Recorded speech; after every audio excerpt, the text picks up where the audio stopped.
Bakit pa i-defend natin ang sarili natin na hindi tayo masama? Totoo naman na masama naman talaga ang ugali natin. Yan kasi ang mahirap Papaano ba yung magpakatotoo tayo man? Tao tayo, hindi tayo santo. Meron talaga tayong good at bad side. Pero hindi lahat naiintindihan yun. Kasi ang dami nga namang tao talaga na feeling perfect. Hoy, ang safeguard nga, 99.9% lang ang pwede niyang pataying germs, may 1%. Ikaw perfect, 100%, ang linis mo? Minsan, may mga sitwasyon talaga na kailangan natin ilabas ang sama ng ugali natin. Ano yun, Beha? Inaway-away ka na, napakapakan na pagkatao mo, tapos okay lang. Friends tayo, okay lang. Di man pwede yun. Pero hindi rin pwede na all the time ang sama ng ugali mo ang lagi mong pinapakita.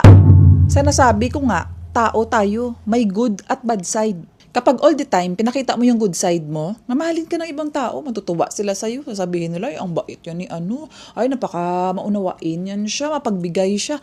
Puring-puri ka.